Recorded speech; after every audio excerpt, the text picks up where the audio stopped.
할렐루야. 오늘 7월 3일 금요일 새벽을 주님 앞에 깨워서 예배로 나온 우리 사랑하는 성도님들 주님의 이름으로 환영하고 축복합니다. 오늘은 4th of July 7월 4일 대체 공휴일이 되는데 가정에서 쉼을 가지면서 사랑하는 자녀들 또 부모님들 함께 진정한 쉼이 있으면 좋겠습니다. 이렇게 쉴 때마다 그런 생각을 하게 됩니다. 세상에서 진정한 쉼이 어디에 있는가? 우리 주님께서 하신 말씀이 있죠. 내게 와서 쉬어라. 그리스도 안에 있을 때, 하나님의 말씀 안에 있을 때 누리는 것이 진정한 쉼입니다. 오늘 하루 육신의 쉼도 잘 가지시고 영적인 쉼도 잘 가지셔서 우리 주님 깊이 묵상하며 보내는 한 날 되시기를 바랍니다. 또 자녀들에게는 진정한 4th of July의 의미도 새기면서 우리를 죄에서 해방시켜 주신 예수님도 잘 나누는 시간이 되시면 좋겠습니다. 오늘 우리 하나님 주실 은혜를 기억하면서 384장 나의 갈 길 다 가도록 예수 인도하시네. 무슨 일을 만나든지 만사 형통하리라. 우리 1절 3절 찬양하겠습니다. 나의 갈 길 다 가도록 나의 갈 길 다 가도록 예수 인도하시니 내 주 안에 있는 긍휼 어찌 의심하리요. 믿음으로 사는 자는 하늘 외로 받겠네. 무슨 일을 만나든지 만사 형통하리라. 무슨 일을 만나든지 만사 형통하리라. 나의 갈 길 다 가도록 예수 인도하시니 그의 사랑 어찌 큰지 말로 할 수 없도다. 성령 감화 받은 영혼 하늘나라 갈 때에 영영 부를 나의 찬송 예수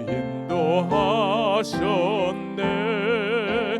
영영 부를 나의 찬송 예수 인도하셨네. 아멘.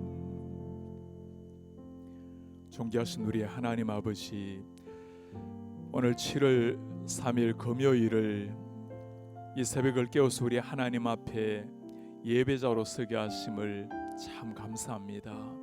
우리 하나님, 저희가 드리는 찬송, 기도, 저희들의 경배를 하나님이 기쁘게 받아주시고 새벽을 깨워서 하나님 앞에 예배하는 저희가 전심으로 주님을 참 사랑하는 마음으로 예배하게 하옵소서. 오늘 한 날 하나님이 주신 이 날이 마치 지상의 마지막 날인 것처럼 소중하게 1분 1초를 하나님이 주신 시간인데 우리 마음대로 사용하는 사람 없게 하시고 하나님의 영광을 위하여 이웃을 세우기 위하여 그리스도 안에서 우리 스스로를 성숙하게 만들기 위해서 소중하게 1분 1시간을 쓰는 하나님의 사람이 되게 하옵소서. 주님, 오늘 진리 말씀을 들고 강단에 설 사랑하는 조상우 목사님에게 은혜를 도와주시고 이 말씀 속에 하나님의 성령이 함께 하셔서 말씀을 들을 때 예수 그리스도의 음성 들려지게 하옵소서. 모든 영광과 감사 존귀를 주님 앞에 올려드리며 예수 그리스도의 이름으로 기도하옵나이다. 아멘. 오늘 하나님께서 주실 말씀은 베드로전서 2장 9절 10절 말씀입니다. 두 절 말씀을 함께 하나님의 말씀으로 읽겠습니다. 그러나 너희는 택하신 족속이요 왕같은 제사장들이요 거룩한 나라요 그의 소유가 된 백성이니 이는 너희를 어두운 데서 불러내어 그의 귀한 빛에 들어가게 하신 이의 아름다운 덕을 선포하게 하려 하심이라. 너희가 전에는 백성이 아니더니 이제는 하나님의 백성이요 전에는 긍휼을 얻지 못하였더니 이제는 긍휼을 얻은 자니라. 하나님의 말씀입니다. 아멘. 우리 조사 목사님 나오셔서 주 안에서 변화된 신문이라는 제목으로 말씀 전해주시겠습니다.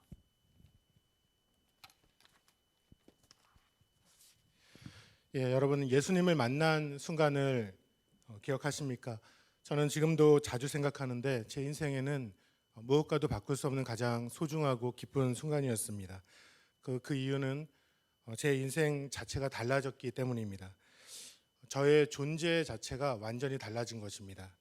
이것은 단순한 상황의 변화가 아니라 제가 누구인지 내 자신의 가치와 방향과 그 존재의 이유가 완전히 달라진 것입니다. 많은 사람들이 자기 자신에 대한 정체성이 불분명한 시대를 우리는 살아가고 있습니다. 왜냐하면 내 자신을 보고 내 안에서 그 정체성을 찾으려고 할 때에 상황의 지배를 받고 어려운 일들에 의해서 이 정체성이 정확하게 발견되지 않기 때문입니다. 과거의 상처, 실패 등이 자신의 문제가 되어서 자신을 붙잡고 있고 거기에서 헤어나오지 못합니다. 그러다 보니까 불만과 부정적인 생각에 가득 사로잡히는 것을 봅니다. 나는 버림받은 인생이다. 부모님께 사랑을 못 받았다. 늘 실패하고 아무리 해도 나는 잘 안 된다. 많은 경우 이렇게 자기 자신과 부모 그리고 환경, 사회를 탓하는 것을 보게 됩니다. 이것은 제가 그랬습니다. 이전에도 생각해 보면은 나는 세상에서 도대체 무엇인가? 나는 왜 이렇지? 나는 이렇게 힘든데 다른 사람들은 왜 나보다 편하고 좋은 것을 누리는 건지, 불만과 부정적인 자아상으로 혼란해서 스스로의 정체성을 잘 알지 못하였습니다. 그런데 제 인생에 너무나 놀랍게 예수님께서 찾아오셨고 만나 주셨습니다. 주님께서는 저를 소중한 존재다라고 말씀해 주셨습니다. 전능하신 하나님이신 그분이 저를 알고 사랑하신다고 주님이 말씀하셨습니다. 제게는 이게 번개를 맞는 것 같은 그런 충격적인 상황이었습니다. 하나님이신데, 그분은 천지를 창조하신 전능하신 하나님인데 전 우주를 통치하시는 하나님이 나 같은 것 하나를 기억해 주시는 것만이 아니라 사랑해 주신다고 말씀하시고, 그것도 친히 십자가에서 내 죄를 대신해서 죽기까지 사랑해 주신 그 사랑, 예수님을 만나고 나서 세상이 완전히 변했습니다. 아침에 뜨는 해를 보면 이 해는 나를 위해서 주님이 허락하신 선물로 받아들여졌고, 매 순간 나와 함께 하시는 주님을 믿는 그 순간마다 얼마나 마음속에서 기쁘고 감격이 넘쳐나는지 모릅니다. 그런데 하나님의 말씀은요, 이런 정도가 다가 아니라는 말씀을 해주십니다. 그냥 좋게 해주신 정도가 아니라 나라는 존재, 우리의 존재 자체를 완전히 뒤바꿔 주셨다라고 하나님은 말씀하십니다. 오늘 본문에 함께 읽은 하나님의 말씀이 그 새로운 존재란 무엇인지를 저희에게 보여줍니다. 함께 보겠는데요. 첫 번째 구절을 보면 우리들은 택하신 족속이다라고 말씀합니다. 우리들이 이 땅을 살아가면서 택함을 받는다라는 것은 능력이 있어서 택함을 받는 것도 쉬운 일은 아닐 것입니다. 그런데 능력도 없는데 자격도 없는데 나를 택하셨다, 택함을 받았다. 이것은 특별한 은혜인 것이고 무엇과도 바꿀 수 없는 것이죠. 생각해 보면 감사하고 은혜로운 순간, 그 상황들을 지켜보면 참 나는 그것을 감당할 자격이 없었는데 택함을 받았던 그런 순간들의 기억이 많습니다. 공부할 때에, 일할 때에, 사역을 할 때도 마찬가지입니다. 특별히 택함을 받아서 감사했던 기억들이 많이 있습니다. 제가 믿기 어렵겠지만 제가 원래는 굉장히 숫기가 없고 말을 잘 못하는 사람입니다. 그래서 일을 할 때에도 사람을 상대해서 일하는 것을 저는 하길 참 어려워했습니다. 그런데 많은 일을 했었는데 그 중에 기억이 남는 게 제가 알래스카 앵커리지에 있을 때에 녹용 세일즈를 좀 했습니다. 원래는 창고 안에서 녹용 가공하는 거, 이렇게 녹용 껍질을 용접기로 불로 태우고 녹용을 잘라서 포장하는 일을 했어야 됐는데 그때 교회 집사님이었던 사장님이 제가 잘할 것 같다고 저를 택해줘서 세일즈로 일을 했습니다. 후천적으로 굉장히 처음에는 어려웠었고 말을 하는 것도 힘들었는데 후천적으로 사람과 대화하고 상대하는 게 개발이 되어서 녹용을 열심히 잘 팔았습니다. 그때 개발된 성격이 지금도 사역하면서 참 많은 도움이 됩니다. 그 순간을 통해서 많은 제 삶에 유익이 되었던 이것도 은혜의 순간입니다. 또 생각해 보면 결혼할 때에도 제 아내에게 택함을 받았습니다. 하나님께서 그 순간에 믿음직스러워 보이고 잘생기게 보여서 은혜로 덮어주신 것 같습니다. 교회에서 사역하는 것도 사역을 하나하나 감당하는 것도 참 어렵고 자격이 없는데 너무나 좋은 워싱턴 중앙장로교회에서 사역을 하게 되었습니다. 그것도 모든 능력을 다 갖추어서가 아니라 와서 사역을 하면서 배우면서 성장할 수 있는 그런 기회와 시간이 되었습니다.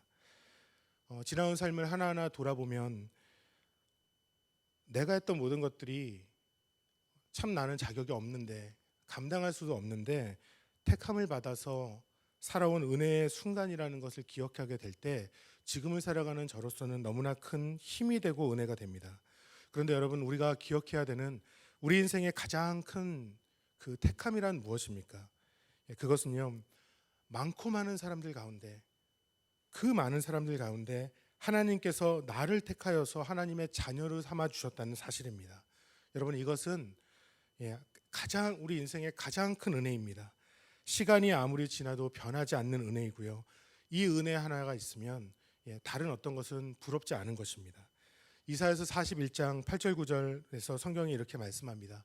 그러나 나의 종 너 이스라엘아, 내가 택한 야곱아, 나의 벗 아브라함의 자손아, 내가 땅 끝에서부터 너를 붙들며 땅 모퉁이에서부터 너를 부르고 내게 이르기를 너는 나의 종이라. 내가 너를 택하고 싫어하여 버리지 아니하였다 하였노라. 사랑하는 여러분, 우리 주님의 택하심에는 후회가 없습니다. 사람은 연약해서 아무리 좋아하는 사람이라고 해도 때로는 화가 나고 상황이 힘들면 그를 향한 마음이 변하고 흔들리게 되는 것이 됩니다. 그러다 보니 나 중심으로 생각할 때에 신앙생활을 할 때에도 나도 모르게 상황이 어려워지면 하나님의 택하심을 의심할지 모릅니다. 평소에는 신앙생활을 잘하고 있다가도 험난한 상황을 겪으면 하나님이 나를 버리시는 것이 아닌가, 하나님이 나를 벌 주시는 것이 아닌가, 이런 순간에 우리들이 믿음으로 주님 앞에서 확신해야 하는 것은 하나님의 택하심에는 결코 후회함이 없다는 사실입니다. 한번 택함 받은 자는 결코 변함이 없고, 혹시 힘겨운 상황이 닥친다 할지라도 그것은 주님께서 그 상황을 통해 연단하여서 더 귀하게 사용하시려는 하나님의 뜻이 있다라는 것을 우리는 알아야 하는 것입니다. 요한복음 15장 16절에서 예수님이 이렇게 말씀하시죠. 너희가 나를 택한 것이 아니요 내가 너희를 택하여 세웠나니. 우리가 주님을 택한 것이 아니라 주님께서 나를 택하신 것입니다. 자격도 없는 자를 주님이 택하시고 품어주시고 주님이 친히 하나님이요 아버지요 주인이 되어주셨다는 사실입니다. 우리 모두는 주님의 택한 족속이라는 이 사실을 가슴에 새기는 이 귀한 아침이 되기를 소망합니다. 두 번째 구절을 이어서 보면 우리를 왕같은 제사장이다 말씀해 주십니다. 구약의 제사장들은요, 백성의 죄를 대신하여서 속하기 위해서 하나님께 나아가는 사람들이었습니다. 제사장이 들어가는 성소에는 일반인은 들어갈 수 없었고, 대제사장이 들어가는 지성소에는 일반 제사장조차 들어갈 수 없었습니다. 하나님의 거룩하신 임재가 있는 그곳에는 죄가 있는 인간은 들어갈 수 없었던 것입니다. 그런데 성소와 지성소를 구별하는 휘장이 찢어지는 순간이 있었습니다. 바로 예수님께서 십자가에서 다 이루었다 말씀하시고 돌아가신 순간입니다. 이 의미는 저와 여러분이 잘 아는 것처럼 예수님께서 흘리신 보혈의 은혜로 제사장밖에 나아가지 못했던 성소, 대제사장밖에 들어가지 못했던 지성소, 하나님의 임재 앞으로 우리는 친히 나아갈 수 있게 되었다는 사실입니다. 히브리서 10장 19절에서는 그러므로 형제들아 우리가 예수의 피를 힘입어 성소에 들어갈 담력을 얻었나니, 예수님의 보혈의 은혜로 주님 앞에 나아갈 수 있습니다. 아니 더 정확히 말하면 주님께서 우리를 찾아와 주시고 만나 주시고 우리와 함께 해 주신다는 사실입니다. 말씀에서 보면은 그렇기 때문에 우리들이 주님을 찾으면 만날 거라고 주님 말씀해 주시고요, 구하면 주신다고 말씀해 주시고, 기도하면 응답해 주신다고 주님이 말씀해 주셨습니다. 이것은 전능하신 하나님께서 나를 택하시고 내게 부어주신 놀라운 은혜라는 것입니다. 세상에서도 지위가 있는 사람 한 사람을 만나는 것이 너무나 어렵습니다. 2019년에 투자의 규제인 워런 버핏이 그와 점심 식사 한 번 하는 것을 그 경매로 가격을 올리도록 경매에 내놓았는데 낙찰 가격이 무려 42억이 되었다고 합니다. 정말 이런 큰 금액이 그와 한 끼 점심 식사를 위해 지불해야 됐던 금액인지는 모르지만 한 번 만나서 1시간 정도의 식사를 하는 것도 얼마나 어려운 것인지를 가늠하게 됩니다. 어디 관공서나 마트에 가서도 매니저나 오너 한 번 만나는데 시간이 너무나 오래 걸리고 과정과 절차가 복잡합니다. 사람을 한번 만나는 것도 이렇게 대면하는 것도 쉬운 일이 아니라는 것이죠. 그런데 세상의 리더와는 비교도 되지 않는 분이 여기에 계십니다. 세상에서는 감히 상상도 할 수 없는 전능하신 하나님, 그 놀라우신 주님이 계십니다. 그 어떤 인간도 상대가 되지 않는 그분께서 우리를 만나 주시고 대화해 주시고 응답해 주신다는 사실입니다. 여러분, 이것이 우리에게 주어진 얼마나 놀라운 특권입니까?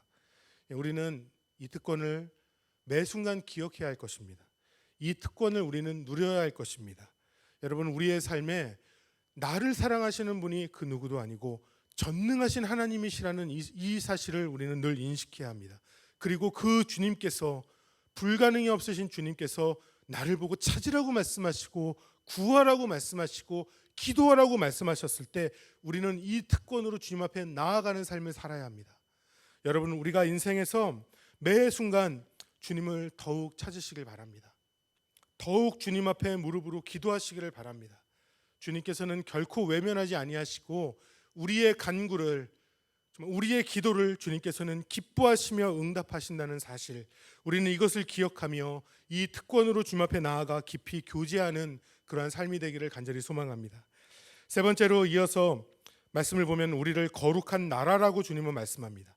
이 거룩한 나라라는 것은 통치가 있는 곳을 말하는 것이고 주님의 온전한 통치가 임하는 곳, 그렇기 때문에 우리를 거룩하게 다스려 주시기에 거룩한 나라라고 말씀해 주십니다. 우리는 주님을 만나기 전에는 죄의 나라에서 죄의 종이 되어서 마귀를 섬기며 살던 그러한 자였는데, 이 얼마나 큰 은혜인지 하나님께서 은혜로 택함을 주시고 우리를 구원케 하셔서 예수님을 믿고 거룩한 나라가 되게 하셨다는 겁니다. 거룩하다라는 이 의미는 분리되었다라는 뜻이죠. 분리되어서 죄와 분리되었고 옛사람과 분리되었고 하나님의 뜻에 어긋난 삶에서 분리되어서 주님께 속한 자라는 사실입니다. 여러분, 우리는 이 거룩한 삶, 하나님이 다스려 주시기 때문에 우리의 인생은 달라야 하는 것입니다. 이전과 달라야 하는 것이고 세상과 달라야 하는 것입니다. 예수를 믿기 전에는 세상에서 적당히 타협하는 것이 처세술인 것처럼 많은 책에서, 방송에서 우리를 접하는 사람을 통해서 그렇게 들어왔습니다. 비난을 하는 것이 아무것도 아닌 것 같이 생각되었고 죄와 타협하는 것이 적당히 세상을 즐기는 것처럼 인식되었습니다. 그런데 우리의 모습은 더 이상 그러한 삶을 사는 것이 아닙니다. 우리는 거룩한 하나님의 나라, 하나님의 다스리는 그 나라가 되었기 때문에 이제는 우리의 입술은 거룩한 하나님의 영광을 드러내는 그러한 말을 해야 하는 것이고, 남을 미워하고 욕하고 그렇게 생각하던 우리의 가슴은 예수님의 심장으로 바뀌어서 정말 영혼을 향해서 불쌍하고 간절한 마음을 가지고 그들의 영혼을 위해 주님의 복음을 전하고 하나님의 영광을 위해서 불타오르는 가슴으로 우리의 삶은 바뀌어야 하는 것입니다. 여러분, 우리의 생각과 말과 행동을 정말 과연 누가 통치하고 있습니까? 우리의 결정, 삶의 방향을 스스로 결정하십니까? 세상에 있는 그 무엇에 지배를 받으십니까? 우리의 모든 것을 주님 앞에 내어드리고 전능하신 하나님께서 우리를 통치해 주실 때에 하나님의 뜻이 이루어지는 인생을 우리는 사는 것이고, 하나님이 붙잡고 내 인생을 책임져 주시는 인생을 우리는 산다라는 것을 믿으시기를 바랍니다. 내 생각과 의지를 주님께 맡겨드렸을 때 내 인생에서는 하나님께서 주시는 은혜로 그 놀라운 인생이 시작되는 것입니다. 바로 이 삶이 세상 속에 우리의 두 발을 붙이고 살아가는 그러한 삶이지만, 세상의 가치관, 세속적인 흐름과는 완벽하게 분리가 되어서 정말 하나님의 영광을 위해서 살아가는 놀라운 존재로서 우리가 세워질 수 있을 것을 믿습니다. 정말 거룩한 나라로 매 순간 주님 앞에 서시기를 간절히 바랍니다. 마지막 한 가지는 우리를 주님께서는 소유된 백성이라고 말씀하십니다. 이 소유된이라는 헬라어의 페이포네이신이라는 이 단어의 의미는 특별한 대가를 지불하고 얻게 된 것을 말씀합니다. 그러니까 특별한 대가, 하나님께서 우리를 소유하기 위하여서 어떠한 대가를 치르셨습니까?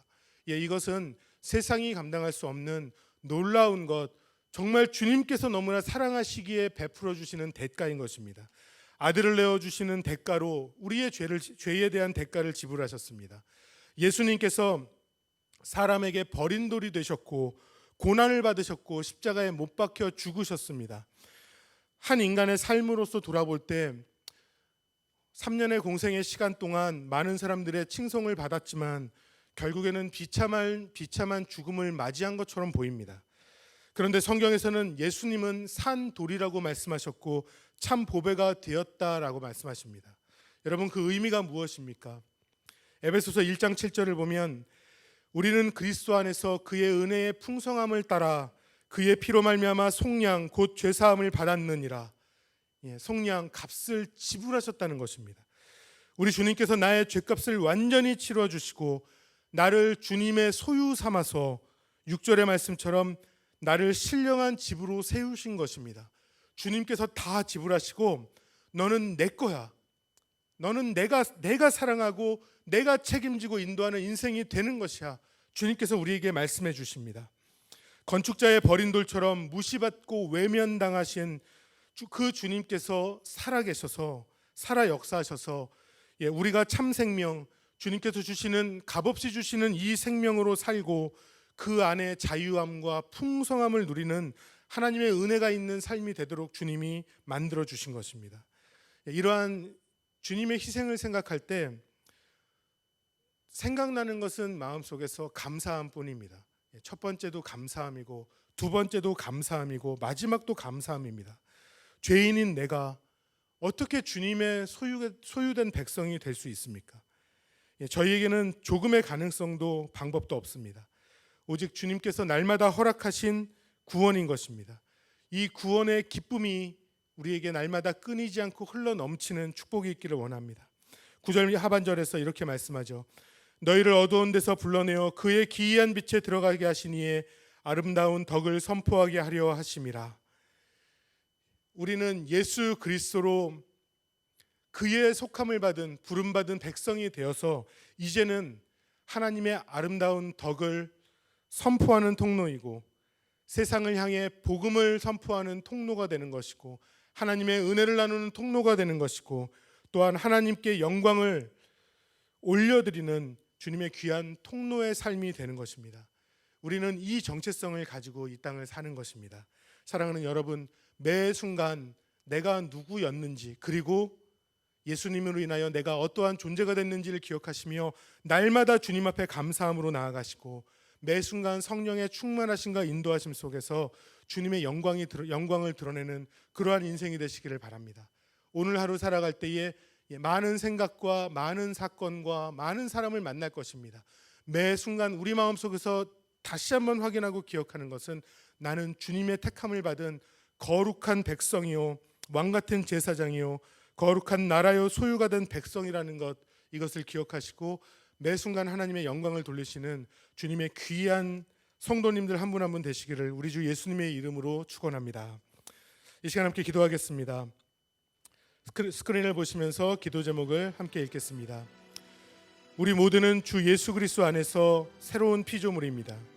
이 땅을 택한 족속이요 왕같은 제사장이요 거룩한 나라와 그의 소유된 백성의 정체성을 겸손하되 당당한 그리스도인으로서 살아 하나님께 영광이 되게 하여 주시옵소서. 아멘. 류영렬 담임 목사님과 교회의 모든 리더십에 하나님의 지혜와 영육 간의 강건함을, 성도님들의 가정마다 영적인 비상을, 그리고 리오픈으로 시작되는 교회에서의 예배와 온라인 예배에도 주님의 풍성한 은혜를 주시옵소서. 아멘. 스페인 세비야 신학교 사역 중이신 유익상 문희경 선교사님의 리더십 아카데미와 성경 인물 강의를 통해서 스페인의 수많은 젊은이들이 예수님의 청년으로 세워져 스페인이 변화되도록 주님께서 은혜와 정말 많은 영혼들이 예수님 만나고 돌아오는 놀라운 역사를 허락하여 주시옵소서. 아멘. 이 시간에 이어서 저희들 계속해서 기도하겠습니다. 사랑 가운데 하나님, 주님께서 허락하신 놀라운 은혜로 인하여 감사합니다.